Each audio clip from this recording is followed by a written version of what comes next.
Welcome everyone. তো আমরা আলোচনা করছিলাম চাইল্ড ডেভেলপমেন্ট অ্যান্ড প্যাডাগজি। তো আমাদের কগনিটিভ ডেভেলপমেন্ট অলরেডি কমপ্লিট। এখন আমরা আলোচনা করব মোরাল ডেভেলপমেন্ট। ওকে, এবং এই মোরাল ডেভেলপমেন্ট বা নৈতিক বিকাশ নিয়ে সর্বপ্রথম রিসার্চ করেন পিয়াজেট। এই মোরাল ডেভেলপমেন্ট বা নৈতিক বিকাশ নিয়ে সর্বপ্রথম রিসার্চ করেন পিয়াজেট। ঠিক আছে, তো পিয়াজেট মনে করেন যে আমাদের নৈতিক বিকাশ হয় বা আমাদের মোরাল ডেভেলপমেন্ট হয় দুটো স্টেজে। ঠিক আছে, নৈতিক বিকাশের দুটো স্টেজ আছে বা দুটো স্টেজে আমাদের নৈতিক বিকাশ হয়। একটা হলো স্টেজ 1 এবং অপর একটা হলো স্টেজ 2। স্টেজ 2, এই স্টেজ 1-এর সময়কাল হলো 4 থেকে 7 বছর। অর্থাৎ 4 থেকে 7 বছরের বাচ্চাদের যে নৈতিকতা, 4 থেকে 7 বছর বাচ্চাদের যে থিঙ্কিং, সেটাই হলো স্টেজ 1। এবং স্টেজ 2 হলো 10 অ্যাবাভ, 10 বছরের বেশি যাদের বয়স, 10 বছরের বেশি বাচ্চাদের যে থিঙ্কিং বা তাদের যে নৈতিকতা, সেটাই হলো স্টেজ 2। ওকে, তো চলো এখন আমরা দেখব স্টেজ 1-এ কী হয় এবং স্টেজ 2-এ কী হয়। দেখো, স্টেজ 1 হলো, স্টেজ 1-এর যে নৈতিকতা সেটা হলো external morality. External morality, external morality. এবং স্টেজ 2-এর মোরালিটি হলো ইন্টারনাল মোরালিটি। Internal morality. এখন এই এক্সটার্নাল মোরালিটি এবং ইন্টারনাল মোরালিটিগুলো কি? দেখো, এক্সটার্নাল মোরালিটি হলো যে এই 4 থেকে 7 বছর বয়সী বাচ্চাদের যে নৈতিকতা, এই নৈতিকতা নির্ভর করে অন্য কারোর ওপর, অন্য কারো দ্বারা পরিচালিত হয়। 4 থেকে 7 বছর বয়সী বাচ্চাদের নৈতিকতা অন্য কারো দ্বারা পরিচালিত হয়। অর্থাৎ বাচ্চারা কি করবে, কি করবে না, বা কোনটা ভালো বা কোনটা খারাপ, বা তার কি করা উচিত বা কোন কোন বিষয়গুলো করা উচিত নয়, এসবগুলো অন্য কেউ ঠিক করে বা অন্য কেউ পরিচালিত করে। এই স্টেজে 4 থেকে 7 বছরের মধ্যে বাচ্চাদের মোরালিটি এতটাই ডেভেলপ হয় না যে তারা কোনো মোরাল ডিসিশন নিতে পারবে বা কি ভালো কি খারাপ, কোনটা করা উচিত বা কোনটা করা উচিত নয়, সেই সম্পর্কে তারা সিদ্ধান্ত নিতে পারবে। অর্থাৎ এই স্টেজে বাচ্চাদের নৈতিকতা তার পেরেন্টস, পিতামাতা বা টিচার্স বা কোনো গুরুজন ঠিক করে দেয়। তাদেরকে নৈতিকতা শেখায়, তাদেরকে নৈতিক নিয়মাবলী শেখায় যে তুমি এই কাজগুলো করবে, এই কাজগুলো করবে না, এই কাজগুলো করা তোমার উচিত নয়। এই যে নৈতিকতা, ঠিক আছে, এই নৈতিকতাটা হলো এক্সটার্নাল মোরালিটি। অর্থাৎ এই স্টেজে 4 থেকে 7 বছরের মধ্যে বাচ্চাদের নৈতিকতা অন্য কারোর ওপর নির্ভরশীল বা অন্য কারো দ্বারা পরিচালিত। এই কারণে স্টেজটার নাম হলো এক্সটার্নাল মোরালিটি। ওকে, এই এক্সটার্নাল মোরালিটিতে বাচ্চাদের নৈতিকতা এতটাই ডেভেলপ হয় না যে তারা কোনো নৈতিক সিদ্ধান্ত নিতে পারবে। সেই কারণে এই স্টেজে বাচ্চাদেরকে আমরা বড়রা সবসময় খেয়াল রাখি, তাদেরকে নৈতিক শিক্ষা দিই, তাদেরকে নিয়ম নীতি বুঝিয়ে দিই যে কোনটা ভালো বা কোনটা খারাপ, কোনটা করা উচিত বা কোনটা করা উচিত নয়। এই নৈতিক শিক্ষা আমরা তাদেরকে দিয়ে থাকি। অর্থাৎ এই স্টেজে বাচ্চাদেরকে অন্য কেউ নৈতিক শিক্ষা দেয় বা অন্য কারো নৈতিক শিক্ষা দ্বারা পরিচালিত হয়। ঠিক আছে, এই জন্য এই স্টেজটার নাম হলো এক্সটার্নাল মোরালিটি বা অন্য কারো দ্বারা পরিচালিত হওয়াটাই হলো এক্সটার্নাল মোরালিটি। নৈতিকতা দ্বারা পরিচালিত হওয়াই হলো এক্সটার্নাল মোরালিটি। অপরদিকে stage 2 internal morality. Internal morality হলো নিজের নৈতিকতা দ্বারা পরিচালিত হওয়া। বয়স হচ্ছে 10 অ্যাবাভ, 10 বছরের বেশি। অর্থাৎ এই 10 বছর বয়সী বাচ্চাদের থিঙ্কিং অনেক ডেভেলপ হয়ে যায়। নৈতিকভাবে কি করা উচিত এবং কি করা উচিত নয় তারা সেটা বুঝতে পারে এবং তাদের একটা নিজস্ব নৈতিকতা তৈরি হয়। এই 10 বছর বয়সী বাচ্চাদের একটা নিজস্ব নৈতিকতা অলরেডি তৈরি হয়ে যায় এবং তারা নিজের নৈতিকতা দ্বারা পরিচালিত হয়। তারা ভুল এবং ঠিক বা কী করা উচিত বা কী করা উচিত নয় এই সম্পর্কিত জ্ঞান তাদের হয় এবং তারা নিজেদের নৈতিকতা দ্বারা পরিচালিত হয়। ঠিক আছে, এটাই হলো ইন্টারনাল মোরালিটি, নিজের নৈতিকতা দ্বারা পরিচালিত হওয়া। ওকে, নেক্সট এই এক্সটার্নাল মোরালিটি এবং ইন্টারনাল মোরালিটির বিভিন্ন নাম আছে। যেমন এক্সটার্নাল মোরালিটির অন্য একটা নাম হলো হেটেরোনোমাস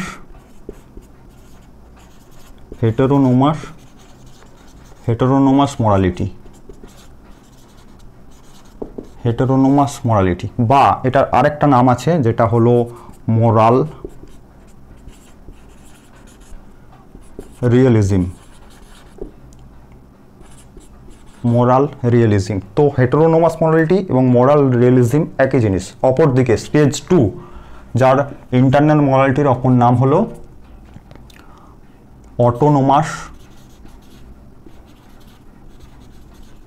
অটোনোমাস মোরালিটি, এবং এই অটোনোমাস মোরালিটির অন্য অপর নাম হলো মোরাল রিলেটিভিজম। মোরাল রিলেটিভিজম, তো যেটাই মোরাল রিলেটিভিজম সেটাই অটোনোমাস মোরালিটি। ওকে, তো এখন আমরা দেখব যে এই হেটেরোনোমাস মোরালিটি বা অটোনোমাস মোরালিটি বা মোরাল রিয়েলিজম বা মোরাল রিলেটিভিজম এই জিনিসগুলো কি এবং এদের মধ্যে পার্থক্য কি।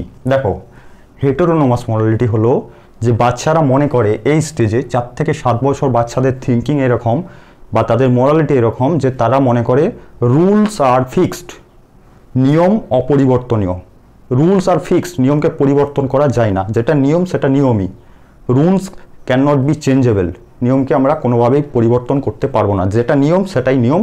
এবং এই স্টেজে বাচ্চাদের যে নিয়ম নীতিগুলো তারা ভাবে বা যে নিয়ম নীতি দ্বারা তারা পরিচালিত হয়, তারা মনে করে এগুলোই একমাত্র নিয়ম, এর বাইরে কোনো নিয়ম নেই, এগুলো আমাদেরকে মেনে চলতে হবে।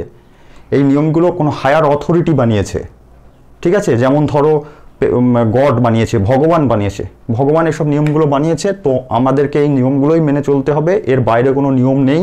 এবং চোখ কান বুঝে সেই নিয়মগুলোকে মেনে চলে এবং তারা ভাবে যদি এই নিয়মকে আমরা লঙ্ঘন করি বা যদি এই নিয়মকে আমরা না মানি তাহলে আমাদের অনিবার্যভাবে শাস্তি পেতে হবে, ঠিক আছে? এটা হলো হেটেরোনোমাস মোরালিটি বা মোরাল রিয়েলিজম।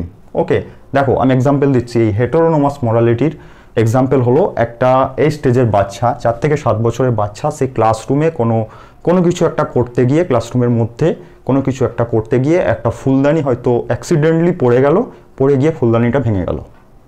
তো এই স্টেজের বাচ্চাদের থিঙ্কিং হবে যে সে প্রচণ্ড ভুল করে ফেলেছে, সে মারাত্মক একটা অন্যায় করে ফেলেছে, যে অন্যায়ের ক্ষমা নেই এবং অনিবার্যভাবে তাকে শাস্তি পেতে হবে কেউ অন্যায়ের জন্য। যখনই ফুলদানিটা ভেঙে গেল সে ভয়ে ততস্থ হয়ে আছে যে এই বুঝি আমার টিচার আমাকে পানিশমেন্ট দেবে, আমাকে শাস্তি দেবে, আমি প্রচণ্ড একটা ভুল করে ফেলেছি, এই ভুলের কোনো ক্ষমা নেই, মারাত্মকভাবে আমি একটা অন্যায় করে ফেলেছি। অর্থাৎ এই স্টেজের থিঙ্কিং এরকম যে নিয়মই, ফুলদানি ভেঙে যাওয়াটা মারাত্মক অন্যায়, আমি নিয়মের বাইরে কাজ করেছি, নিয়মকে লঙ্ঘন করেছি, আমি একটা অন্যায় কাজ করেছি, তো সেই জন্য আমাকে শাস্তি পেতেই হবে, সেই ভয়ে সে ততস্থ হয়ে থাকে, ঠিক আছে? তো এই হলো হেটেরোনোমাস মোরালিটি, এটা হলো হেটেরোনোমাস মোরালিটি।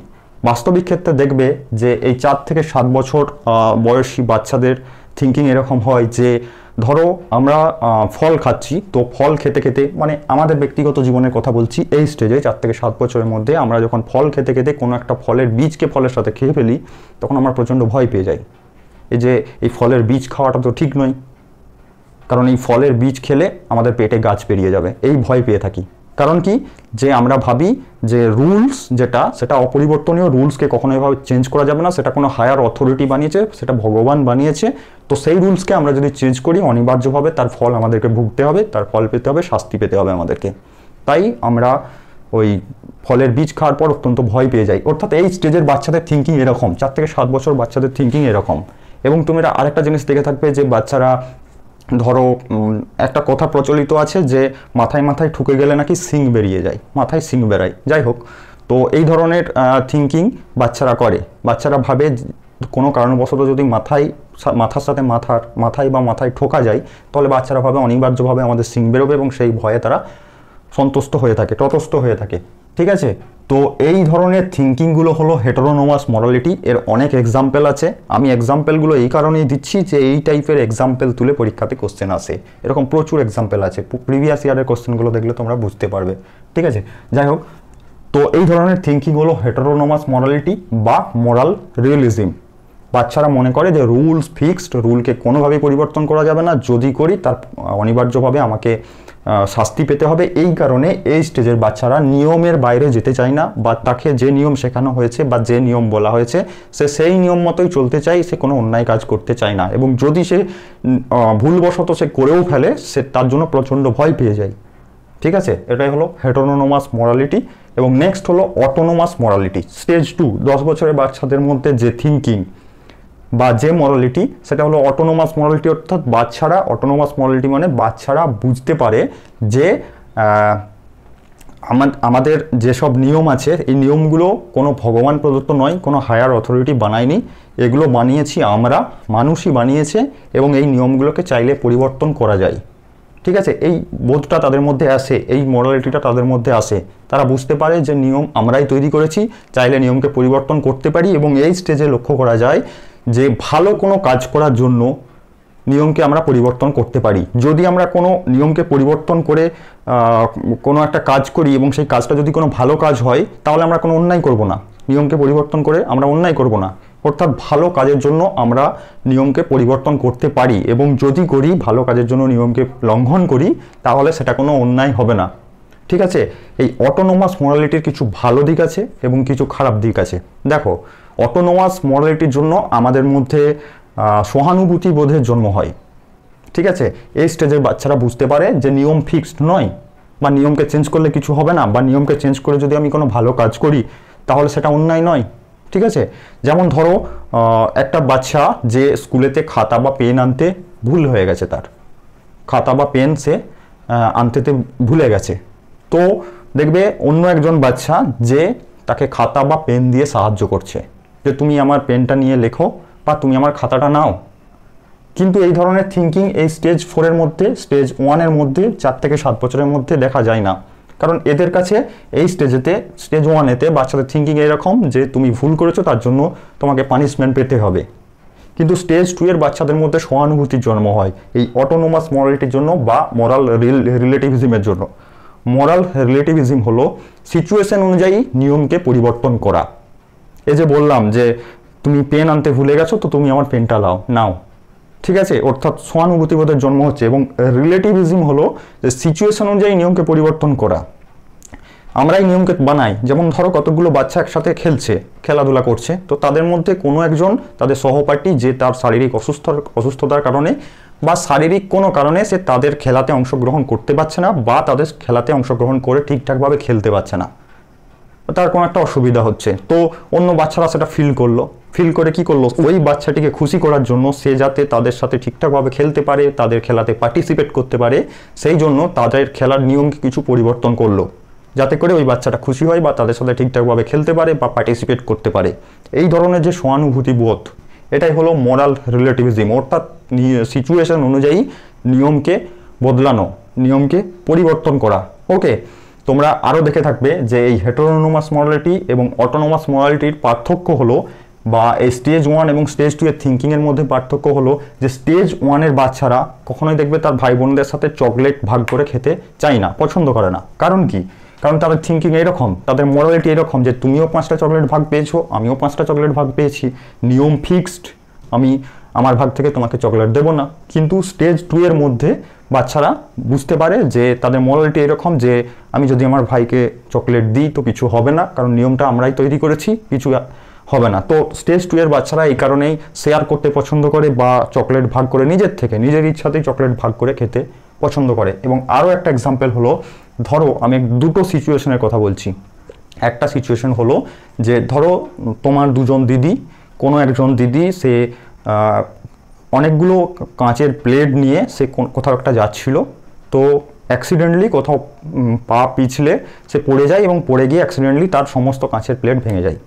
ঠিক আছে, নেক্সট সিচুয়েশন হলো যে তোমার আরেকজন দিদি যে প্রচণ্ড রেগে গিয়ে, ভীষণ রেগে গিয়ে, তার হাতে একটা প্লেট ছিল, একটাই প্লেট ছিল, সে কি করলো, সে প্লেটটা রেগে ভেঙে ফেললো, মেঝেতে ফেলে ভেঙে ফেললো।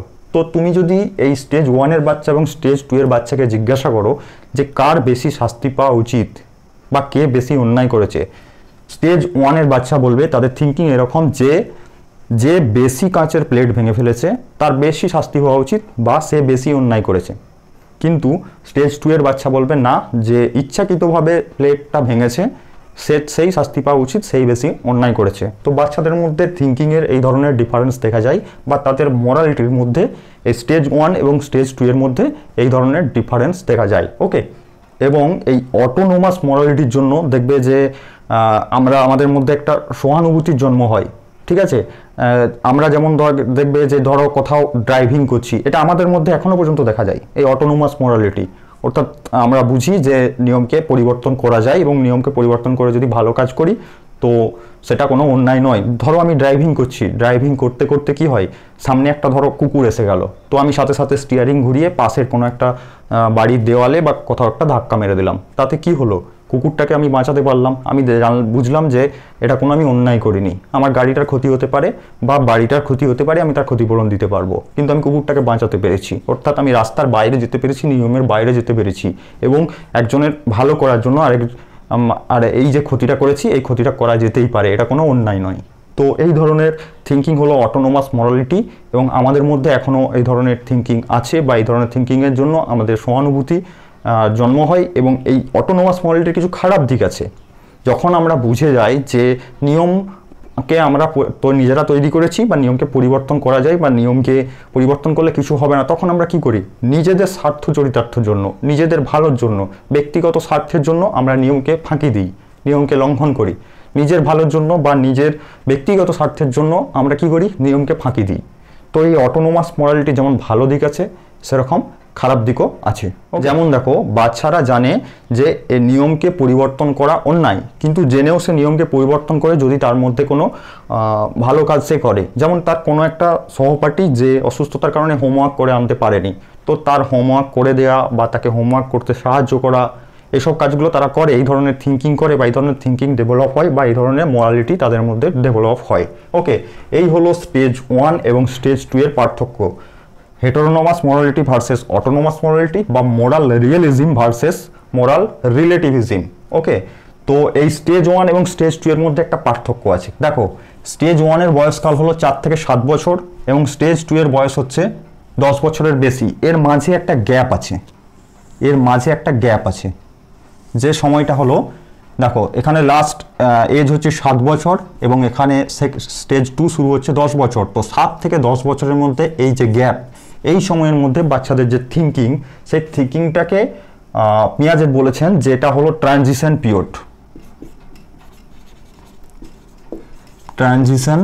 পিরিয়ড। কারণ এই স্টেজটাতে 7 থেকে 10 বছরের মধ্যে বাচ্চাদের দেখবে এই স্টেজ 1 এর থিঙ্কিংও দেখা যায়, বাচ্চাদের মধ্যে স্টেজ 1 এর থিঙ্কিং দেখা যায়, বা এই ধরনের বিহেভ দেখা যায়, বা স্টেজ 1 এর মরালিটিও দেখা যায় এই 7 থেকে 10 বছরের মধ্যে। আবার কখনো কখনো স্টেজ 2 এর মরালিটিও দেখা যায়, আবার কখনো কখনো স্টেজ 2 এর মরালিটি দেখা যায়, বা স্টেজ 2 এর থিঙ্কিং দেখা যায়, ঠিক আছে, বা স্টেজ 2 এর মতো তাদেরকে বিহেভ করতে দেখা যায়। কারণ হলো, পিয়াজেট বলেছেন যে এর কারণ হলো যে 7 থেকে 10 বছরের মধ্যে এই যে স্টেজ, এই স্টেজে বাচ্চারা কি করে, স্টেজ 1 থেকে স্টেজ 2 এর দিকে যায়, স্টেজ 1 থেকে স্টেজ 2 এর দিকে যায়। ওকে, তো সেই কারণে এই স্টেজ 1 থেকে স্টেজ 2 এর দিকে যায় বলেই কি হয়, এই স্টেজ 1 এর কিছু ক্যারেক্টার দেখা যায়, এবং স্টেজ 2 এর কিছু ক্যারেক্টার দেখা যায়। স্টেজ 1 এর মতো থিঙ্কিং দেখা যায়, বা স্টেজ 1 এর মতো মরালিটিও দেখা যায়, এবং স্টেজ 2 এর মতো মরালিটি দেখা যায়। অর্থাৎ এই 7 থেকে 10 বছর পিরিয়ডটা হলো একটা মিক্সড মরালিটি এজ, এবং এই পিরিয়ডটার নাম দিয়েছেন ট্রানজিশন পিরিয়ড। অর্থাৎ স্টেজ 1 থেকে স্টেজ 2 এর দিকে যাওয়ার পিরিয়ড। ওকে, তো এই হলো আমাদের পিয়াজের কগনিটিভ ডেভেলপমেন্ট, পিয়াজের মোরাল ডেভেলপমেন্ট থিওরি এখানেই শেষ। কারণ পিয়াজে এই মোরাল ডেভেলপমেন্ট থিওরি এইটুকুই মাত্র রিসার্চ করেছেন, তারপরে তিনি কগনিটিভ ডেভেলপমেন্টে ইন্টারেস্টেড হয়ে যান, এবং তিনি তার এই মোরাল ডেভেলপমেন্টের থিওরি অসমাপ্ত রেখে তিনি কগনিটিভ ডেভেলপমেন্টে চলে যান। কিন্তু পিয়াজের এই মোরাল ডেভেলপমেন্টের অসমাপ্ত থিওরিকে শেষ করেন কোলবার্গ। ঠিক আছে, পিয়াজের এই অসমাপ্ত মোরাল ডেভেলপমেন্টের থিওরিকে কোলবার্গ কমপ্লিট করেন, এবং আমরা এর নেক্সট ভিডিওতে, মোরাল ডেভেলপমেন্টের নেক্সট ভিডিওতে কোলবার্গের মোরাল ডেভেলপমেন্ট থিওরি নিয়ে আলোচনা করব। ওকে, তো চলো দেখা হচ্ছে নেক্সট ভিডিওতে কোলবার্গের মোরাল ডেভেলপমেন্ট থিওরি। ওকে।